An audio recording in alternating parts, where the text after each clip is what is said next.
1900年，一个道士在莫高窟敲开了一面墙，露出了堆积千年的5万卷佛经。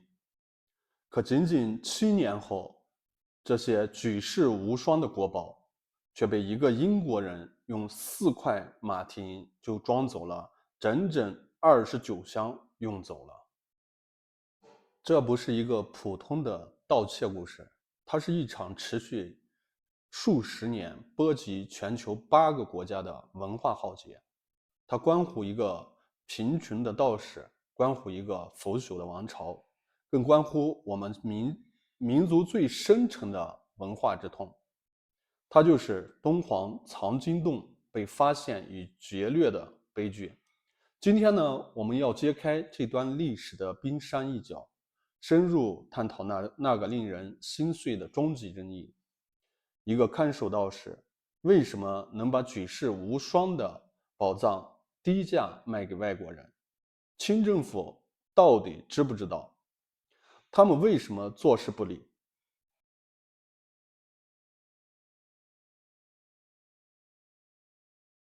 要理解这场悲剧，我们必须先认识一个人，王元禄，世称王道士。他并非敦煌本地人，而是来自湖北麻城的游方道士。19世纪末，清朝统治已如风中残烛，莫高窟这座承载着千年敦煌的艺术宝库，却沦为了无人问津、残破不堪的荒废之地。石窟坍塌，壁画剥落，洞窟内堆满了漫长的风沙。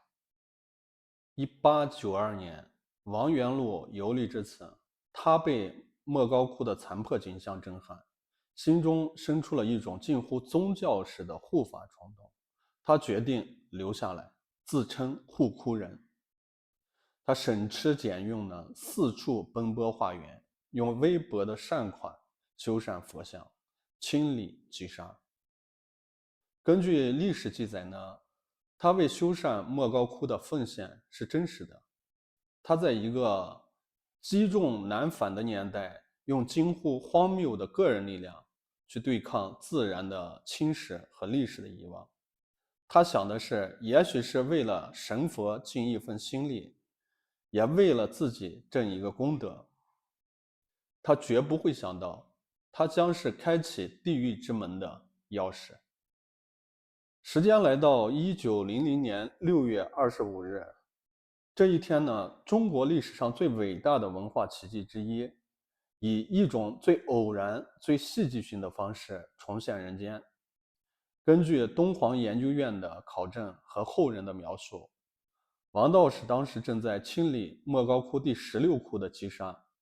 这个主窟呢是唐代开凿的大窟，甬道两侧被厚厚的沙土堵塞着。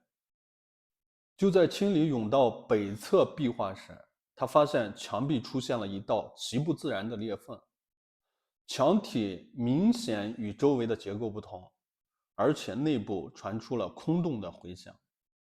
他好奇地扩大了裂缝，发现里面竟然别有洞天。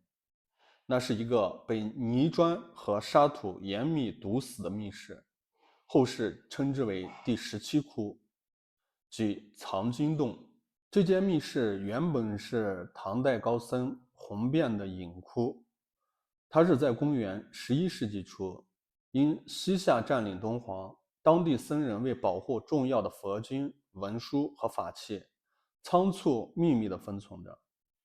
近1000年过去，封泥严密，密室里的约5万件文书、绢画、绣品和法器，得以在干燥的沙漠环境中完好保存着。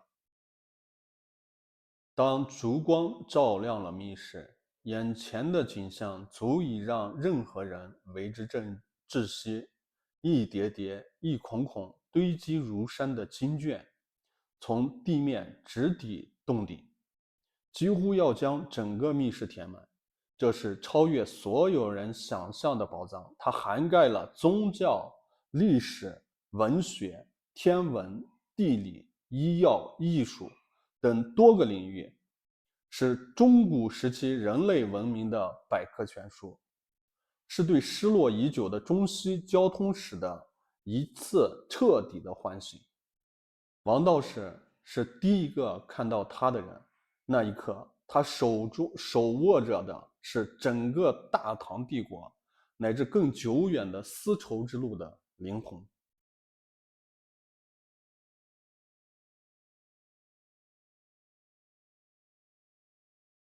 发现了如此惊人的宝藏，我们不能简单的用卖国贼来定义王道士，因为他的第一反应是上报。根据大量历史记载和敦煌研究院的档案，王道士曾多次多渠道尝试上报。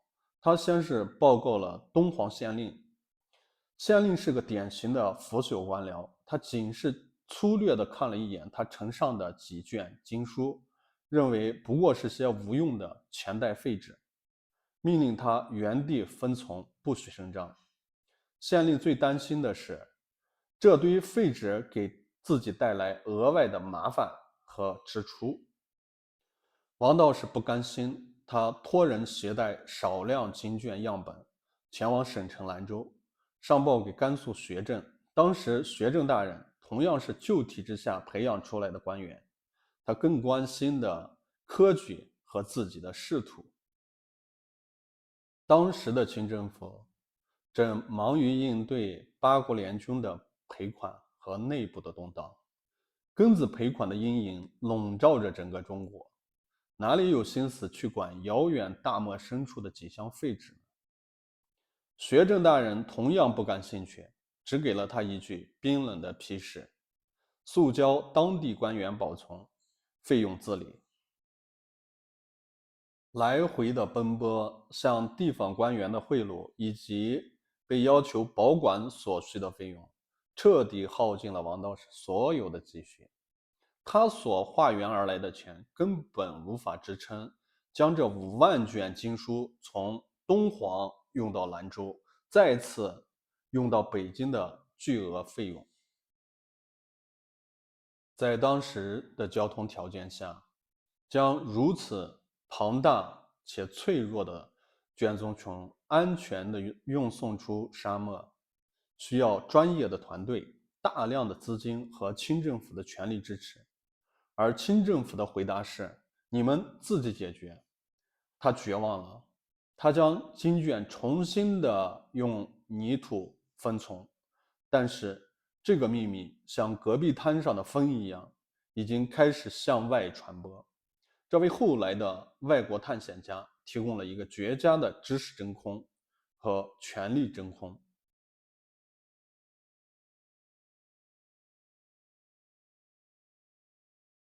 1907年，藏经洞被发现7年后，一个关键的人物出现了——英国探险家奥雷尔·斯坦因。他是一名著名的考古学家，但同时也是一名精明的、彻头彻尾的文化掠夺者。斯坦因得知藏经洞的消息后，迅速赶到敦煌。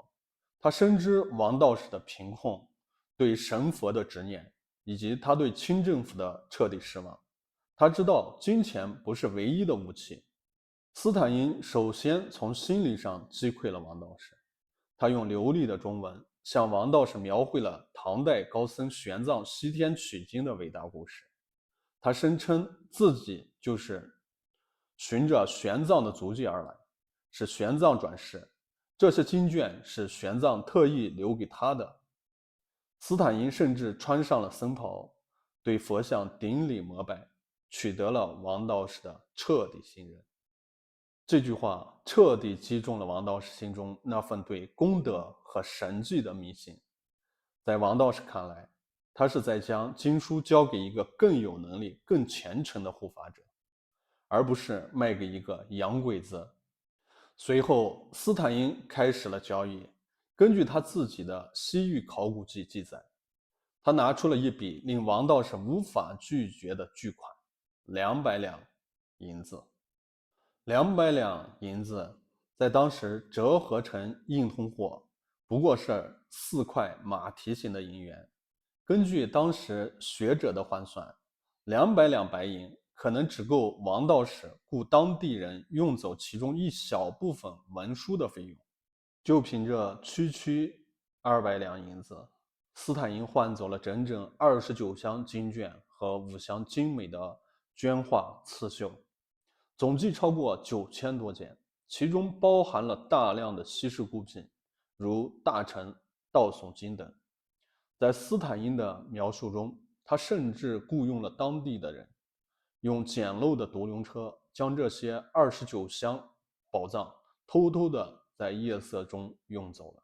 王道士得到了钱，可以继续修缮佛窟，而在中国永远地失去了他最宝贵的一部分记忆和对早期的佛教丝路文明的第一手资料。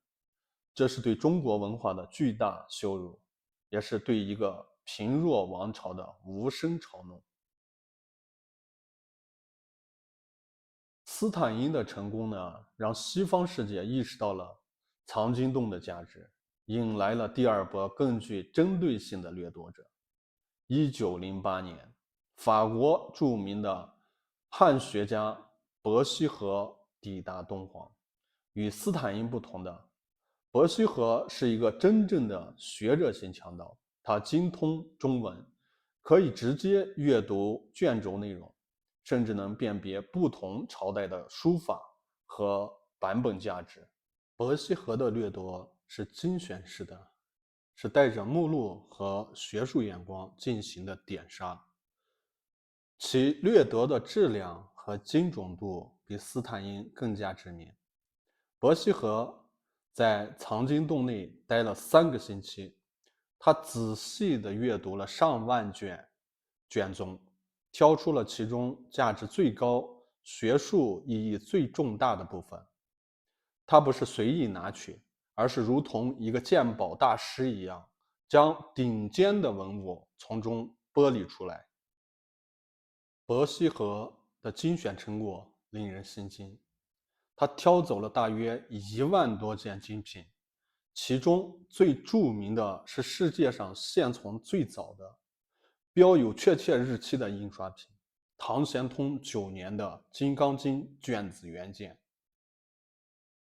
这件《金刚经》不仅印制精美，其价值在于无可辩驳地证明了中国的雕版印刷术至少在9世纪已经成熟，比欧洲的活字印刷术早了数百年的时间。这是人类印刷史上的里程碑，却被一个法国人用500两银子换走了。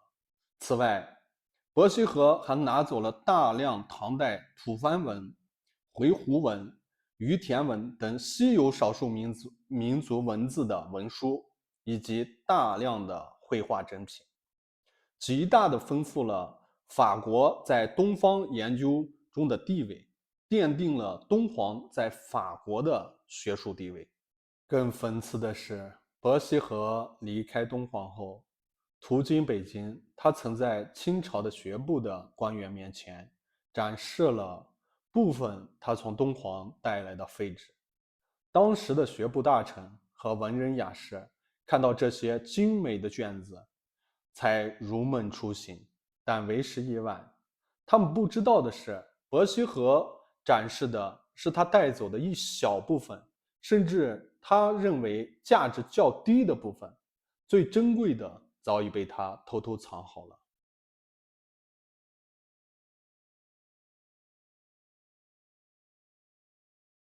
斯坦因和伯希和的成功消息传开后，敦煌彻底成为西方探险家眼中的取宝之地。